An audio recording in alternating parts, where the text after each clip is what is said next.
నమస్కారం గురుగారు. శ్రీమాత్రే నమః. గురుగారు, మనం కొన్ని సందర్భాల్లో వింటూ ఉంటాం, అంటే మన గురించి మనం వెనకాల మాట్లాడుకోవటం. మనం చేసుకుంటూ పోతూ ఉన్నా కూడా అది బ్యాడ్ అవనియండి, గుడ్ అవనియండి, మన గురించి వెనకాల గాసిప్స్ వింటూ ఉంటాము. అసలు ఇట్లాంటివి అంటే పని పాట లెక్క చెప్పుకుంటూ ఉంటారా? అసలు దేనికి వస్తూ ఉంటాయంటారు? దానివల్ల చాలా మంది మనోవేదనకు చెందుతూ ఉంటారు. నేను నా పనేదో నేను చేసుకుంటున్నాను, పక్కన వాళ్ళని పట్టించుకోను, నా గురించి ఎందుకు వెనకాల మాట్లాడుకుంటున్నారు? ఏదైనా ఉంటే డైరెక్ట్ మన్నే అడగచ్చు కదా, ఎందుకు ఈ వెనకాల గాసిప్స్ అనేవి వస్తున్నాయని చెప్పి చాలా మంది మనోవేదనకు చెందుతూ ఉంటారు. సో ఇలాంటి వాటికి అసలు ఒక పరిష్కారం, ఒక రెమెడీ లాగా ఏమైనా చెప్తారా గురుగారు? ఇక్కడ 3 విషయాలండి. ఒకటి, మన వెనకాతలు మాట్లాడుకుంటున్నారంటే మనం వాళ్ళకంటే ముందున్నాం, పాయింట్ నెంబర్ 1. రెండవది, సైంటిఫిక్గా వెనకాల మాట్లాడుకునే వాళ్ళది ఒక జబ్బు, అది చెప్పాలంటే అది వన్ ఆఫ్ ది డిజీజ్, అదొక రకమైన జబ్బు అంటారు దాన్ని. మనకి ఫోబియాస్ ఉంటాయి కదా, అలాగే వన్ ఆఫ్ ది ఫోబియా అది. అంటే వాళ్ళకి అదొక సునకానందం అంటారు చూసారా. మనిషి లేనప్పుడు మనిషి గురించి మాట్లాడుకోవడం, మంచి మాట్లాడుకుంటే పర్లేదు, కానీ క్రియేట్ చేసి మాట్లాడుకోవడం. సొసైటీ ఇంకా చాలా అప్డేట్ అయిపోయింది. ఎలా అంటే లేని విషయాన్ని క్రియేట్ చేసేసి అవతల వాడిని నమ్మించేసి, వాడు అవునా అని చెప్పి ఆశ్చర్యంగా ఉంటుంటే అవును అని చెప్పి వీడు నిజంగా జరిగినట్టుగా నమ్మేసి వీడో 10 మందికి దాన్ని ఎక్స్ప్లాయిట్ చేసి ఇలా జరిగిందని అందరూ నమ్ముతూ ఉంటే, వాడి గురించి బ్యాడ్గా అనుకుంటుంటే వాడు అసలు విపరీతమైన ఆనందపడతాడు. అదేం ఆనందం గురుగారు? పడతారు, నేను చూసా చాలా మంది అలాంటి వాళ్ళు. కాకపోతే ఇంత బిజీ వరల్డ్ లో ఎవరి పని వాళ్ళు చేసుకోవటానికి టైం ఉండట్లేదు, పక్కన వాళ్ళ గురించి అసలు వాళ్ళకి ఎందుకు అసలు దాన్ని జబ్బు అంటారండి. ఇప్పుడు నాకు మొన్న ఇట్లాగే ఒకళ్ళు అడిగినప్పుడు నేను అన్నాను, అలా కాదండి అది జబ్బు అంటే అదేంటి వాళ్ళకి అలా జబ్బు అంటే నేను ఒకటే అన్నా. ఒక పంది ఉంటుంది, పంది వెళ్ళి బురదలో బొరులుతుంటుంది, దానికి అది ఆనందం. మనకు చూసే వాళ్ళకి ఏంటి ఇలా బొరులుతుంది అంటే పంది ఎందుకు బురద రాసుకుంటుంది, దానికి అది కరెక్ట్ అంతే. అంటే ఒక పందికి బురదలో బొరలడం ఎంత ఆనందమో, గాసిప్స్ని స్ప్రెడ్ చేసేవాడికి కూడా అంత ఆనందం. ఇది మీరు ఆ పాయింట్ ఆఫ్ వ్యూలో చూడాలి. పందిని చూసి మీరు జాలి పడతారా బురదలో బొరులుతుంటే? అనుకుంటాం కదా, అయ్యో అనుకుంటాం. మీరు జాలి పడతారా ఇది పంది బురదలో బొరులుతుంటే? దాని లక్షణం అనుకుంటాం. అలా కాదండి, మీ చిన్నపిల్లలు, మీ పిల్లలు ఎవరో బురదలో పడితే మనం అయ్యో ఏంటి వీడియో రాసుకుంటాడని కోపడతాం. పంది మీద మనం జాలి పడం కదా, పడం కదా. మన పెట్ ఏదైనా, అంటే మన ఇంట్లో ఉండేటువంటి కుక్క ఏదైనా వెళ్ళి బురదలో దొర్లితే మనం చిచ్చి ఏంటి ఇలా బొరులుతుంది అని, లేకపోతే దెబ్బ తగిలితే మనం జాలి పడతాం. అంటే పందికి దెబ్బ తగిలితే జాలి పడతాం, కానీ బురదలో దొరికితే జాలిపడం స్వతహాగా దాని గుణం. దెబ్బ తగిలింది, ఏదో ఏ కుక్కకో పాపం వెళ్తూ ఉంటే ఏ బైకో గుద్దేసింది, అప్పుడు జాలి పడతాం. కానీ అదే పంది ఎలాగైతే మనం బాధపడమో, ఇది కూడా మనం ఆ పాయింట్ ఆఫ్ వ్యూలోనే చూడాలి. అంతే చూడాలి. ఓకే, ఒక పంది బురదలో బొర్లుతుంది, ఒక పంది మలాన్ని తింటుంది, మనం జాలిపడ్డము, మనం బాధపడ్డము చెయ్యము. అలాగే సొసైటీలో ఇప్పటికే అంటే ఈ మార్పుల వల్ల ఒకప్పుడు నిజంగానే చెప్పుకొని అవునా నమ్మేవారు, ఇప్పుడు నమ్మేవాళ్ళు కూడా లేరు. ఒకటి గుర్తుపెట్టుకోవాలి, ఇవాళ రేపు ఇలాంటి వాళ్ళు స్ప్రెడ్ చేసే వాళ్ళు 1-2 సార్లు చూస్తాడు, వాడి దగ్గర కూడా వస్తుంది, వాడి విషయాన్ని కూడా స్ప్రెడ్ చేస్తాడు, అప్పుడు నమ్మడం మానేస్తాడు. అసలు ఫస్ట్ అర్థం కావాల్సింది ఏంటంటే, మన దగ్గర వేరే వాళ్ళ గురించి చెప్తున్నారు అంటే అలా వేరే వాళ్ళ దగ్గర కూడా మన గురించి చెప్తారు అన్న పాయింట్ అసలు మినిమం బేసిక్ అర్థం చేసుకోవాలి. ఒకటి, ఇంకోటి ఏంటంటే దారిద్రము అని ఉంటుంది చూసారా. దారిద్రం ఎలా వస్తుంది అంటే, ఫస్ట్ మెయిన్ ఇంకొకరి గురించి మాట్లాడడం వల్ల, నెగటివ్ మాట్లాడడం వల్ల దారిద్రం వస్తుంది. కమ్యూనికేషన్, నెగటివ్ కమ్యూనికేషన్ గివ్స్ దారిద్రం. వాడు దరిద్రం అనుభవిస్తున్నాడు అంటారు చూసారా. ఇది ఒక్కొక్కసారి ఈ జాతకుడికి వస్తే కొన్నిసార్లు వాళ్ళ పిల్లలకి వెళ్తుంది ఆ దారిద్రం, కొన్నిసార్లు మనవడులకి వెళ్తుంది, మనవరాలకి వెళ్తుంది.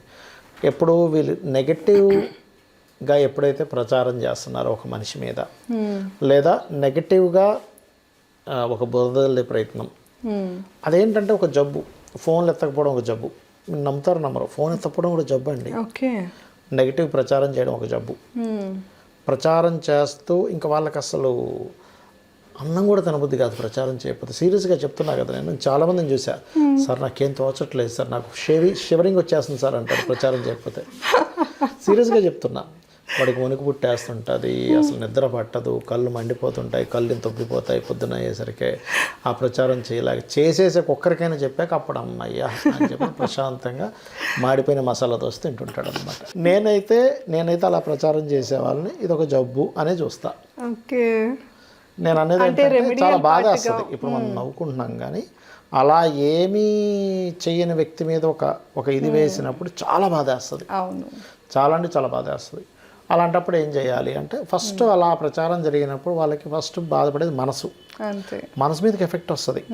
ఏమిటిది, నేను ఎంత కరెక్ట్గా ఉంటే నా మీద ఎందుకు ఇట్లా నెగిటివ్ ప్రచారం చేస్తున్నారు అని. అప్పుడు మనం చేయవలసింది ఏంటంటే మెడిటేషన్. First is meditation.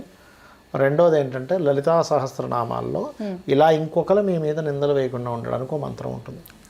ఓం అష్టమీ చంద్ర విభ్రాజ అలిక స్థల శోభితాయే నమః. అద్భుతంగా పనిచేస్తుంది. దీంతోపాటు ఇంకొకటికి శ్రీమాత్రే నమః.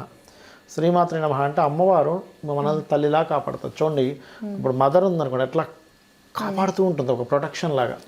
అలా అమ్మవారి యొక్క నామం శ్రీమాత్రే నమః శ్రీమాత్రే నమః అని చేస్తూ అష్టమీ చంద్ర విభ్రాజాలిక స్థల శోభితాయ నమః అని చేస్తే మీ పని మీరు చేసుకుంటూ వెళ్ళిపోతూ ఉంటే ఎవరైతే అలా నెగటివ్ చేశారో వాళ్ళకి ఆటోమేటిక్గా ఎఫెక్ట్ స్టార్ట్ అవుతుంది.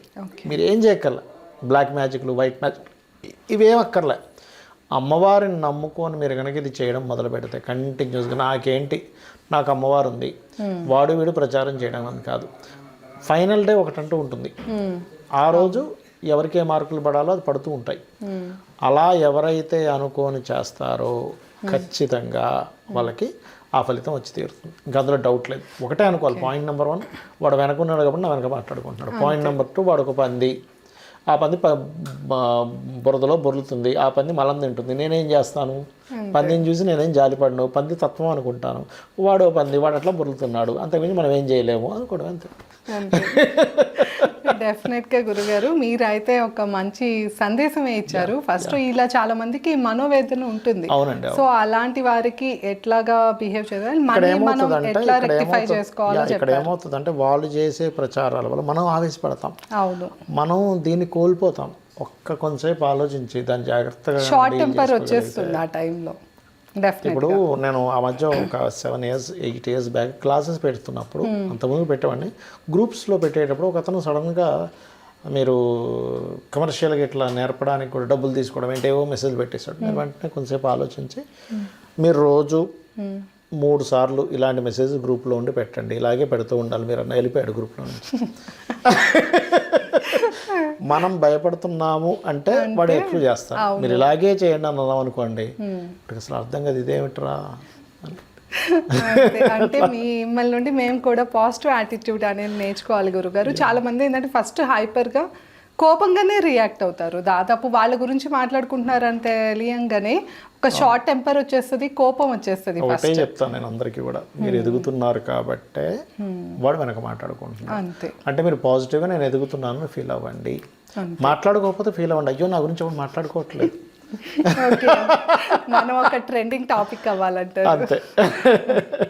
ఓకే గురుగారు, సో విన్నారు కదండి. ఇలాంటి వాటికైతే గురుగారు చాలా మంచి సందేశం అయితే మనకి ఇచ్చారు. అట్లానే ఇంకా ఎవరైనా మనోవేదనకి బాగా లోనవుతున్నారు అంటే గురుగారు చెప్పినట్లు ఆ మంత్ర జపాన్ని నిత్యం 40 నిమిషాల పాటు అట్లనే 40 రోజులు చేసుకుంటే కనుక మీలో తప్పకుండా చేంజ్ అనేది చూస్తారు. ఇంకా మీరు ఎలాంటి సమస్యతో ఇబ్బంది పడుతున్నా కింద గురుగారు నెంబర్ ఇస్తున్నాను, తప్పకుండా కాంటాక్ట్ అవ్వచ్చు. ధన్యవాదాలు.